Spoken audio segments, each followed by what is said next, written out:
ma'am, for your insightful words and showering your blessings on us. Before moving forward, I'd like to inform you all that all the questions towards the speakers are posted on the chat. So we have as our first speaker for the day, a personality found rare, a person with a very rich, diversified experience. An advisor to the government of India and the United States of America, Dr. Jawahar Surisetti is also a TED speaker, a startup mentor, and a successful author. He has been rated as one of the top 24 policymakers by Indian Express. Dr. Surisetti is known for his idea about thinking as the concept of utmost importance. He also initiated two movements for the introduction of thinking and education. On behalf of the college fraternity, we welcome our esteemed speaker. We request you, Dr. Surisetti, to hold the center stage now. Okay. Am I audible? Yes, sir. Okay, great. What I wanted to speak today was on the non-conformism as the new future. I don't know whether people from our generation would agree to this or not, because non-conformism is seen as a strict no-no by all of us. And this started way back when our parents would, let's say, for example, we start with something which is very close to India and identifiable, religion. So let's say my father or mother would say, let's go to the temple. I would just hold my finger, my mother's finger, and just go. So I was conforming to what she was saying, let's go to the temple, without asking any questions. Across the world, there is a change in the perception of religion and religious places in the youth of today. So we see churches crying hoarse that young boys and girls are not wanting to come to church or masjids or temples. So this is where it starts. There are two reasons why non-conformism, according to me, is the new future. The first thing is that the thinking of the youth is not in sync with what the previous generation thought.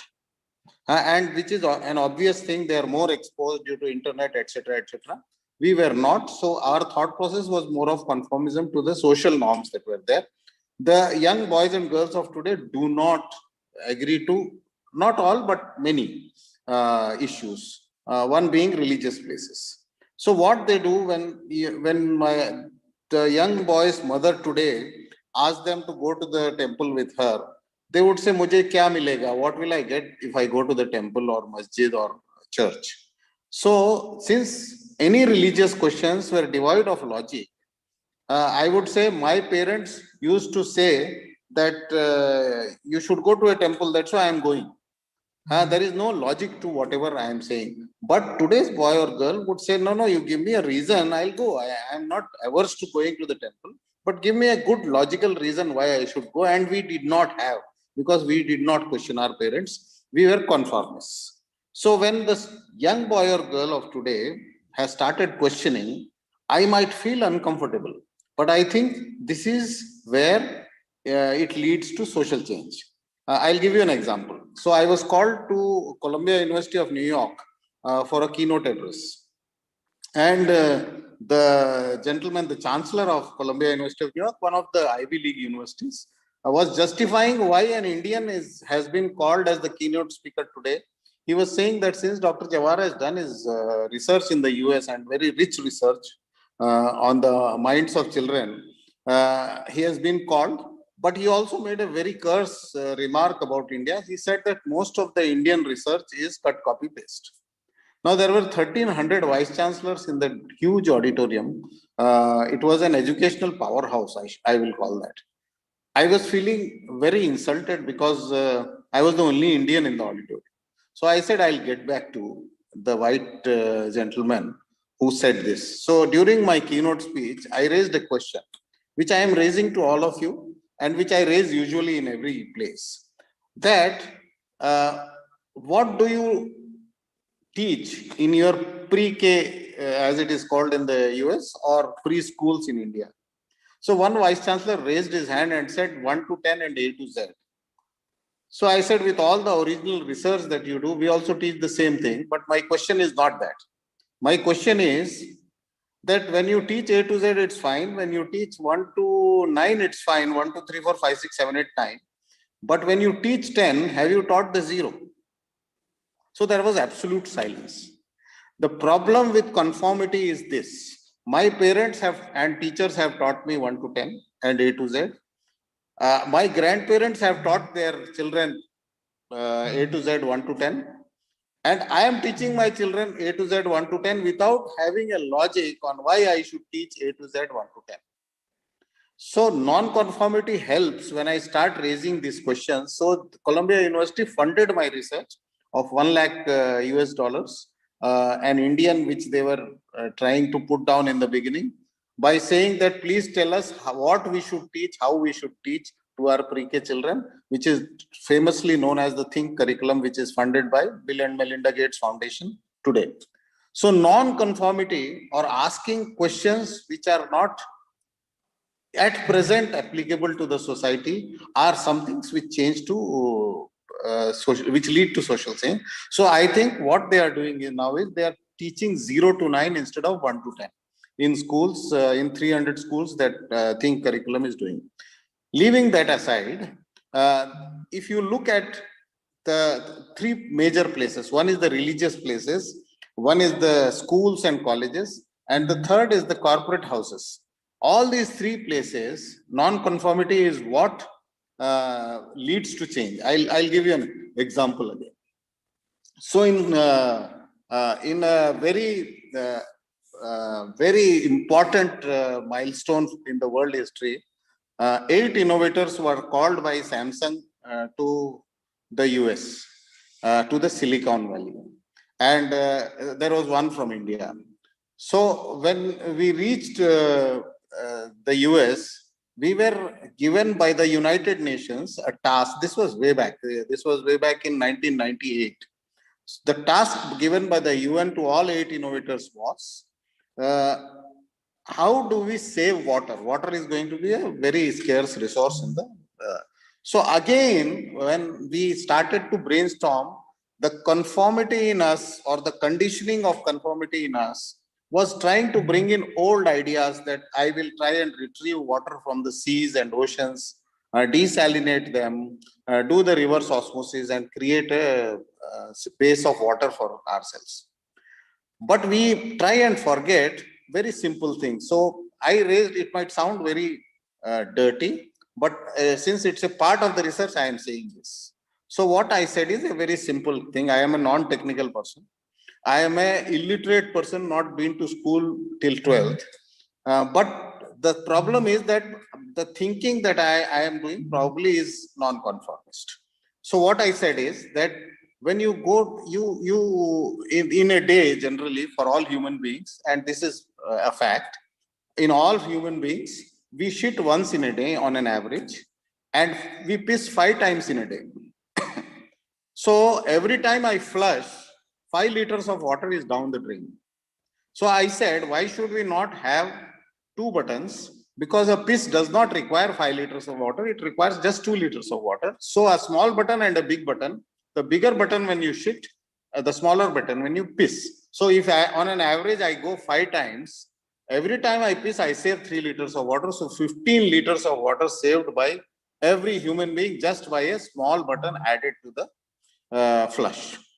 Now, this is what is going to happen with our young boys and girls thinking this way. The startup ecosystem that has come in today is basically the reason of non-conformism. So everything that you're looking at, I'll give another example. So long back, when lifts were invented, the lift going from the first to second floor or third floor was very slow, and people used to get bored in the lift. They said that why not we go on the staircase?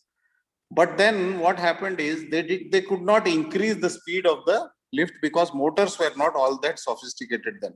So they invited a psychologist that how do we change the psyche of a person who is in a lift so that he does not worry about the time taken in the lift. It is only a matter of convenience. So what they did is they put in mirrors in the lift, which you see today also in the lift, there are mirrors.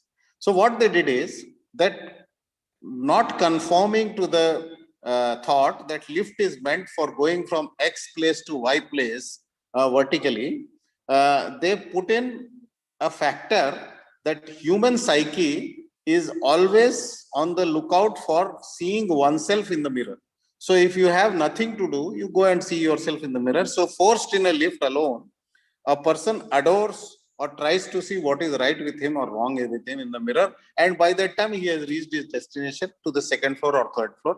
So they sorted out the problem of people complaining about the delay in reaching a particular destination in the lift by putting a mirror. Now this is how young boys and girls will think. So in a hotel, if I am going, or even in your washrooms, when you take a shower with hot water, the mirror is hazy because of the smoke that the hot water has left out. So then what is the housekeeping of a hotel department will say that we need to clean with a soft cloth the mirror, otherwise there will be scratches. That is the conforming norm as of today. But somebody comes up and says, okay, let's do one thing. Let's put a patch of chemical on a circular patch of chemical where usually your face is reflected in the mirror, and there will be no smoke and haziness on the mirror. So this is the young boy of today or a girl of today who is not ready to accept that over the years the mirror has been wiped by a soft cloth when there is smoke. He is not ready to listen to the solutions that we already had. He says, why not find something more convenient and long lasting? And that is where non-conformity comes to the play. One usual aspect that you see in classrooms, again in schools or colleges, when we say that we want to put a camera in the public areas, we don't have a problem. But when we say that we want to put a camera in the classrooms, the lady teachers have an issue. They would say that no, we should not put cameras and all. And this is a very common complaint that we come across. We have complaints in government schools also where cameras have been put, that lady teachers have objected. But if I flip the use, why do I need to put a camera in the classroom? That logic, if I start explaining, that if somebody is absent, then the recording of that is available in the library for 7 days. Suddenly it starts looking logical. Whereas what we were thinking till now is my privacy is going for a toss if I put a camera. So the thought process of the young boys and girls of today is not in consonance with the previous generation's thought process, and that is the reason why we see more of new ideas coming in the last century has seen a dearth of ideas. So 1900 to 2000, we have not seen many ideas come in. There were only a few inventions that come in. In the past 5-6 years, we have seen young boys and girls come up with new ideas, and that is because they have tried to unlearn what they have learned in their schools or from their parents, and try to come up with new solutions to all the problems that are existing in the country. Now, the second major reason for non-conformism is COVID, and COVID has been one of the biggest reasons why we have tried to innovate more, because we have been faced with a situation which was not existing till now. Now, if that is the case, that we are in a situation where our past experiences cannot play a role, usually whatever we think is based on our past experiences.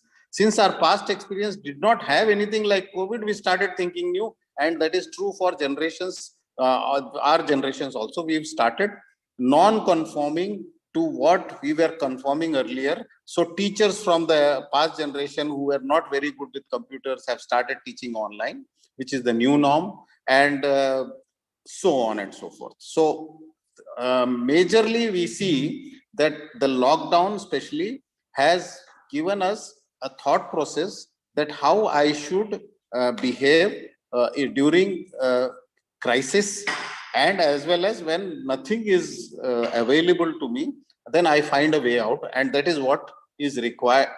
A wake-up call in the thought process of our generation is the COVID. So youngsters were already thinking the way they should have thought. I will tell you my generation why we thought like that. I'll give you an example. So most of you would know Subhash Chandra, the owner of ZTV. So I was one of the first employees of ZTV, and I was thinking the way we think, the same conformity kind of thing.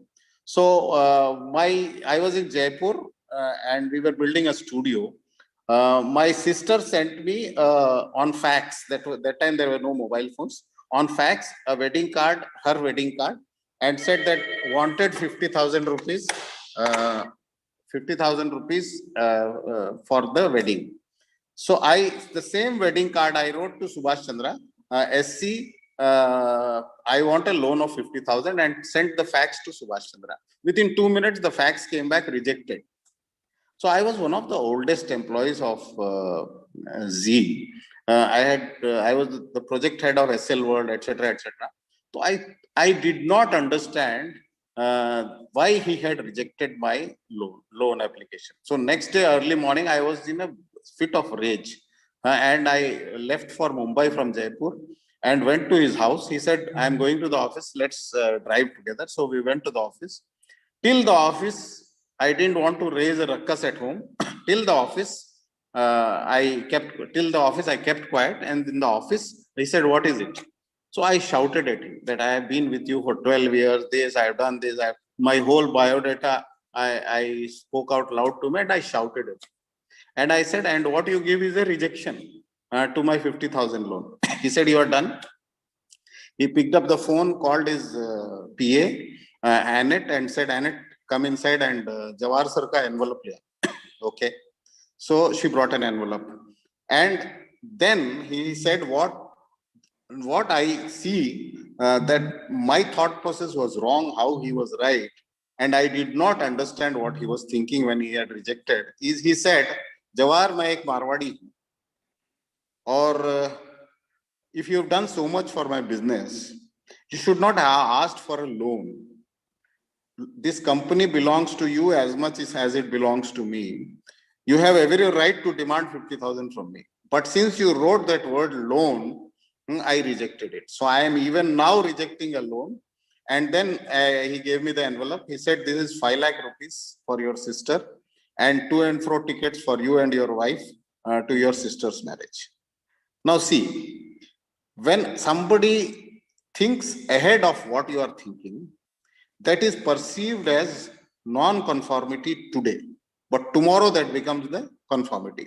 I was thinking on the basis of today. I did not think that Subhash Chandra would be able to think the way he thought. So if there is a clash of thought processes to two generations, that is perceived as non-conformity. So I urge all of you not to take non-conformity in the negative connotation.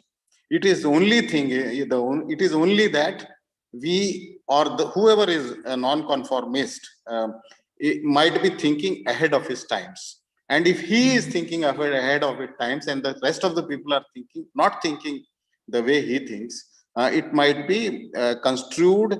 There are n examples in history where whether it is Jesus who said that idol worship is not right, between the man and God there is no one, and he was crucified.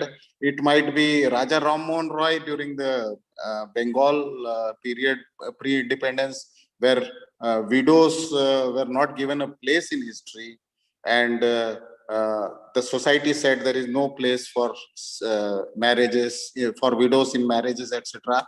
At that time, he shouted out loud. He was considered a non-conformist because what the society was saying was exactly opposite of what he was saying. And then he brought in that Widow Remarriage Act, which was considered to be non-conformist, but because the British was there, the bill could be passed. So there are n number of examples in history when non-conformists have made social changes to a great extent. But now the best part is that we have a 65% of young population who do not think the way the society thinks today. The other day, I was speaking to the highest authorities in BJP on why the parliament's average age is 57. When the thought process of a 57-year-old does not match with the 65% population of youth in the country, why should we not have more youth in the parliament? So that the thought process of the majority population is also reflected in the highest political authority in the country. And they said, then how do we do it? I said, we should at least give tickets to young people instead of doing the same people again and again and again. So at least the parliament, when it's a think tank of the country, it reflects a lot of things so there might be a lot of things which the young might not agree, but governments make policies about them, which might not be relevant to the young people of the country.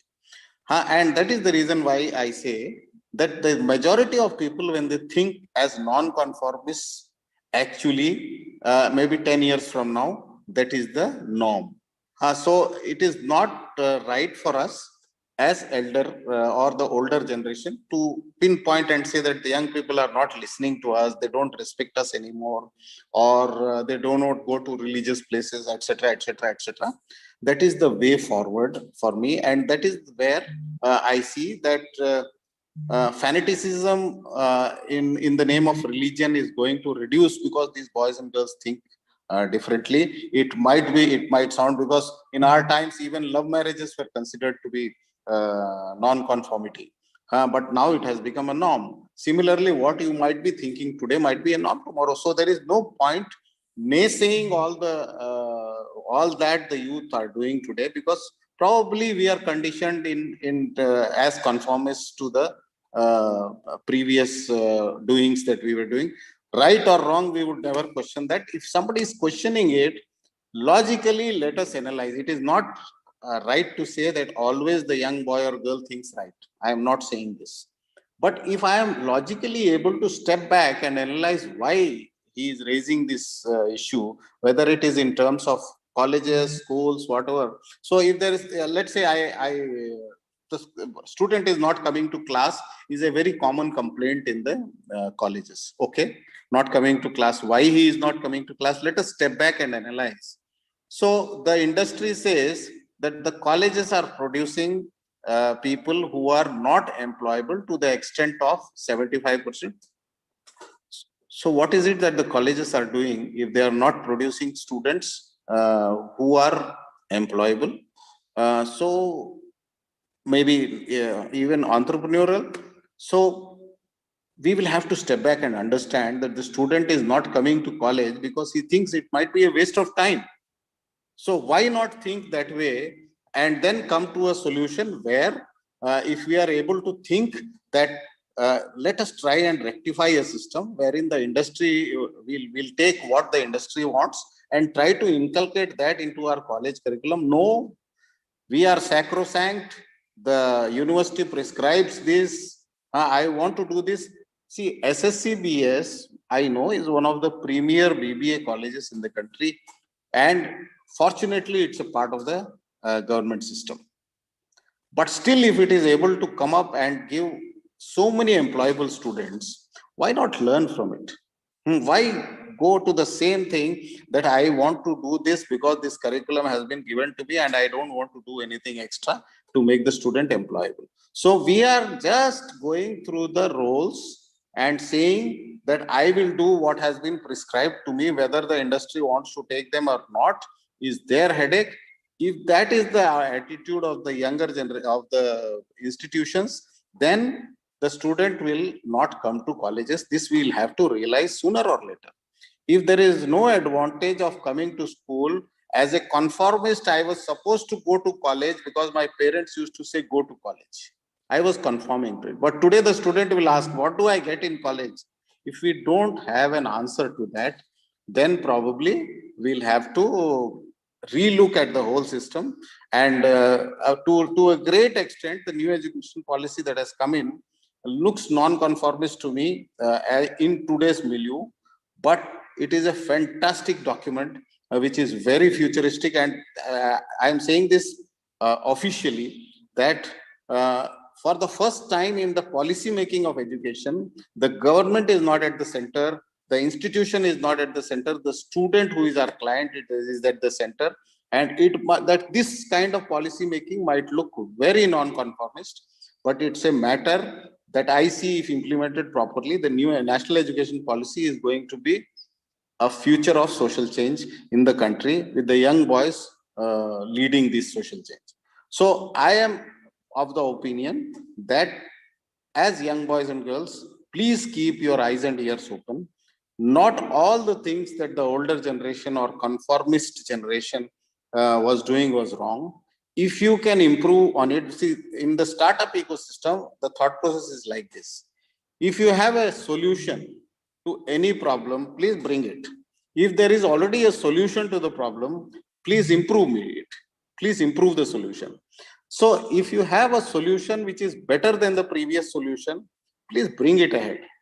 Not just saying that the previous generation was wrong is not enough, or they were conformists is not enough.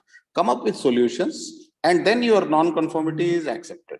That is the basis of social change. So even to the young boys and girls, the non-conformist attitude without a commitment is not going to work. So young boys and girls today say, we don't want to come into politics. So if you don't want to come into politics, and I am saying that we need more people in the parliament, then from where do we get? Any resistance to getting into politics will not bring in political change of a new generation coming as the future leadership of the country. It's not going to happen. So from your side, non-conformism is the new future, but it has to be with the commitment that I will do it. It cannot be a politician's promise that I am a non-conformist, I will not conform to what you are saying, but I am not doing anything also. It does not work. So there has to be a commitment in your non-conformism to be a better future. I think with this, if I conclude, it would be a food for thought for all of you on whether non-conformism is a new future or not.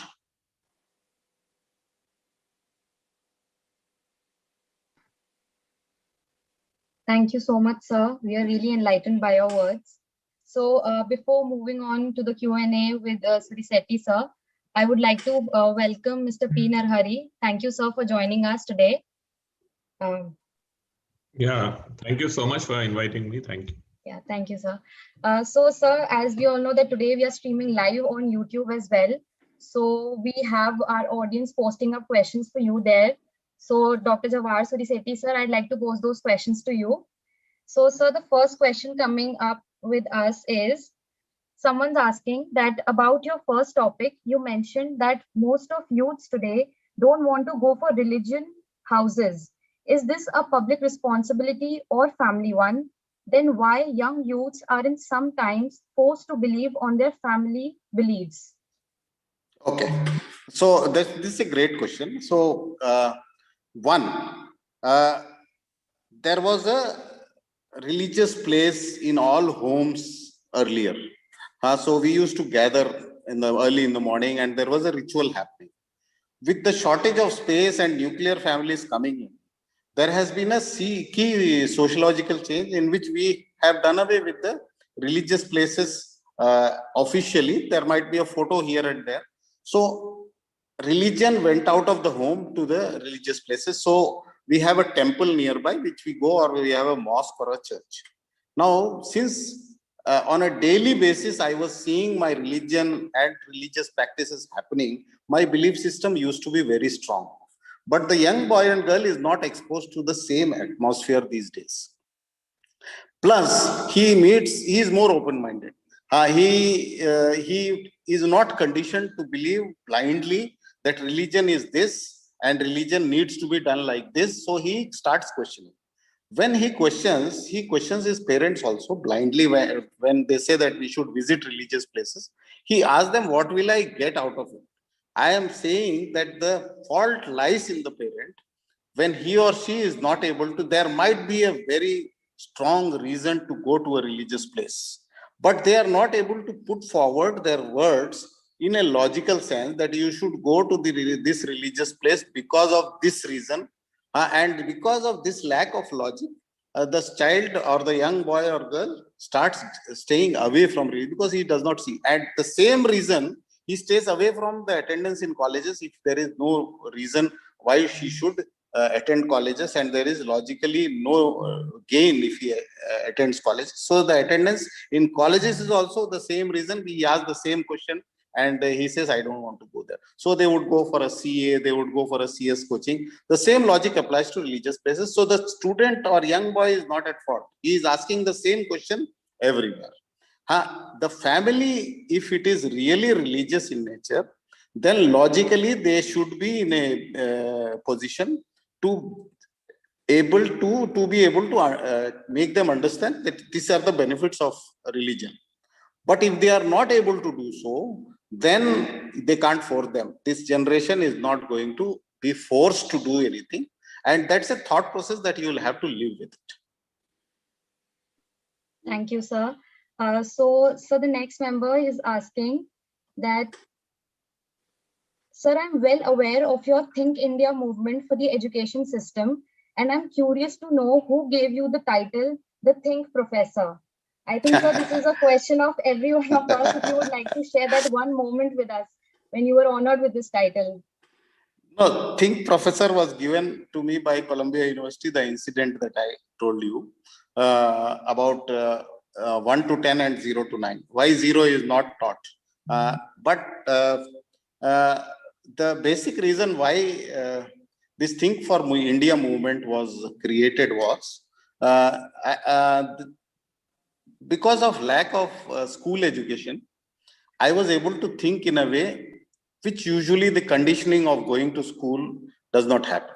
So my two teachers, if you read my speaking tree column, pilgrimage to two cities or something like that. So there were my two teachers, one was my mother and one was Florinda teacher. So my mother, because she was illiterate, but since I was not going to school and I was selling idlis by the wayside, what she would do is, she would first study what she was to teach me, and then she taught me. So some things that she taught me, I know that they are wrong today. Like my children and I went to an animated movie called Ghatotkacha. And there, since my mother had taught me Ghatotkacha, so I told my children, "Are ye to Ghatotkacha likha hai, it should be Ghatotkacha." Actually, I was wrong, but my mother had taught me wrong. Then my children said, "No, no, Dad, it is Ghatotkacha." That time I realized that something that my mother taught me are wrong. That's fine. She made an effort to teach me. Whatever I am is because of my mother. So that is the one reason. That lack of a school education made me think in a way which others don't think when we go to school. That is the basis. The second is Florida teacher. So in Kolkata, because I was selling idlis, for me the forward integration was to have a restaurant or to do hotel management in career. So I gave my 12th class in private, got first division, got through the hotel management exam and went to Kolkata. There were only 4 then. So there, because I was not knowing about English, so in the bus, some of my classmates who come from good families, they were saying that he doesn't know English, how will he manage? And then a lady with very short hair got up on the bus and she scolded them. What if he does not know English? Get up. So she looked to me like a teacher. So she said, do you want to learn English? I said, why not? She said, okay, you come to Park Street every day. And I'll give you 5 words and the meanings of those 5 words. Next day you come, you apply those 5 words to sentences. So I will understand that you have understood the words. And if you do it right, I'll give you bread and butter. Okay, fantastic. So that lady, for my 3 years in Kolkata, every day I used to go and I used to learn 5 words. Whatever I am speaking today in English, right or wrong, is because of that lady. And then I lost that lady somewhere. I became busy with my career. At the age of 40, I said I have forgotten Florinda teacher. So I gave a newspaper ad in Telegraph in Kolkata. Front page, where is Florinda teacher? And I could not find her. Another 10 years, and during one of my lectures in Goa SCRT, I saw her in the crowd. She could not recognize me, but I recognized her and I cried that day. So that was the reason why my mother and my Florinda teacher, I visited them in the same month. I wrote the speaking tree column, pilgrimage of 2 cities or something like that. So these are my 2 pilgrimages. So these are the people who have taught me, or maybe I learned English. The first English word letters I learned was from the poster of Dawn, D-O-N. I learned from Dawn. So movies is the third teacher that I have, and every Sunday I go to pay my Guru Dakshina to cinema theaters and see all the movies that are released. So these are the basically three teachers, and being unconventional, all these three teachers, my mother being an illiterate teaching me, Florinda teaching me because I had the necessity to learn English from her, and the third are movies. My thought process became totally unconventional. I think like crazy, and I don't know how it comes, the thoughts, how they come. They have been recognized by the government of US when I was there, and then the government of India when I am here. But that is the reason why I am called the Think Professor. That's it. That's great, sir. So, having a story in every learning which you are imparting us today is actually really great to hear. And so talking about movies and etc., not one, in fact, many of our audience over YouTube has been posting one similar question. They wanted to know about books, and especially one of your works, which you would suggest them to read as college students in these times. Okay. So I would want them to read two, three books. One is maybe if you could read Ikigai, because without Ikigai or a purpose in your life, maybe there is nothing that you need to do. And most of us as young boys and girls lead very purposeless lives. So an Ikigai will be an anchor to my thing. The second is Emotional Intelligence by Daniel Goleman. If you can read, both are self-help books. I might be slightly boring, but Daniel Goleman's Emotional Intelligence will be very useful in life for all of you. The second should be that. The third, I am in the fiction category. Da Vinci Code is something which might sound blasphemous because some of it is not in sync with the Christian religion. But for a mind opener, Da Vinci Code and the cryptography, etc., that comes, looks to me a very good eye opener for the young boys and girls. It is intriguing. Yes, sir, surely. I think there are a lot of fans of Dan Brown there. Most of them might be knowing the name of this book, I feel. Yes, so, yes. Yeah, thank you, sir. Thank you so much for joining us today. It was great hearing to you. We have a lot more questions there, but because of the time limit, we cannot go on with all of them. So thank you so much, sir. I'll now hand over the stage back to Atul. Thank you, sir. Thank you. Thank you. Okay, so now our next speaker is a government functionary with experience in various domains. P. Narhari is an IAS officer of 2001 batch